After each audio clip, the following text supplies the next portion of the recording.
Assalomu alaykum. Bugun biz siz bilan pechatni ko'rib chiqamiz. Word dasturida mana bunday 15 talik listni qanday pechat qilish mumkin?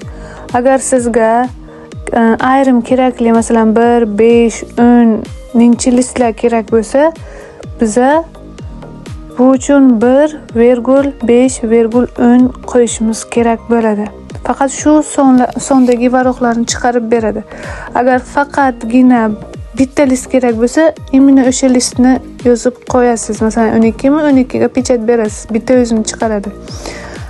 Agar masalan 1 dan 10 gacha bo'lgan listlar kerak, qolgani kerak emas. 11, 12, 13, 14, 15 kerak emas. O'rtasiga minus qo'yilgan holatda keyin pechatga beriladi. Worddan chiqarish tushunarli deb o'ylayman. Ana endi Excelga o'tamiz. Excelga bo'lsa masshtab tayyorlanishi kerak. Masshtab tayyorlanmasa xato pechat bo'ladi. Mana qarang, knijni to'g'ri turibdi, faqat joyi qolgan, bo'sh joy qolgan.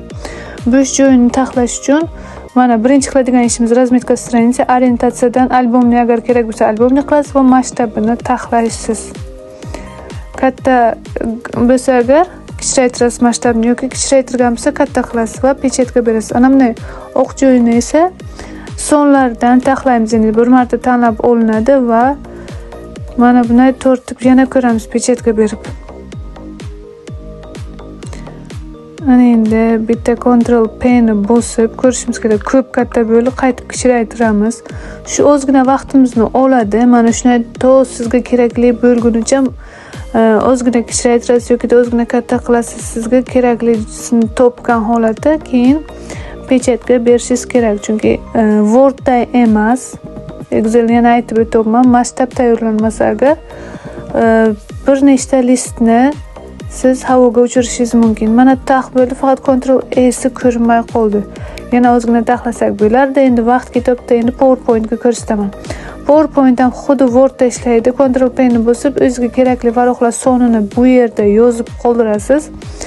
Wordda qanday edi? Dona-dona kerak bo'lsa, masalan, bitta listdan 15 tadan masalan 1, 3, 4 kerak bo'lsa faqat virgul bilan qo'yiladi. Endi internetdan bitta rasm olib pechatga qanday chiqariladi o'shani ko'rsatmoqchiman. Birorta rasm tanlab olasiz. PowerPointda ikki tomondan o'qcha joy qoladi. Shu uchun рабочий stoldan pechat qilib ko'rsak yaxshiroq bo'lardi. Mana buni, mana mishkan knopkasi pechat bosiladi va birorta o'q joy ko'rinmaydi. PowerPointga ikki tomondan o'q joy ko'rinadi. Yokida Wordga ham bitta pechatni joyini ko'rsataman. Copy qilgan rasmimizni mana albomni qilamiz maketdan va bu yerdan copy qilib Wordga tashlaymiz. Rasmni blokdan ochish eslaringizdan chiqmasin va katta qilamiz. Mana Wordda ham ozgina joy qoladi, biroq рабочий stolnikida esa umuman joy qolmaydi. Endi bitta kitobcha qilishni tushuntiraman. Kitobcha qilish uchun Wordni masalan qaysi dasturda bo'lsangiz ham PDF ga o'zgartirishingiz kerak. PDF ga o'zgartirilgandan keyin Ctrl P mana sizga bukletga turibdi. Boshiga bukletga turmaydi.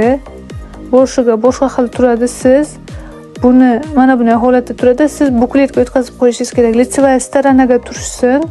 Bir marta yuza qismi pechat qilinadi, keyin ikkinchi marta olib obratniy stranaga qo'yib pechatga berasiz va mana sizga kitobcha tayyor.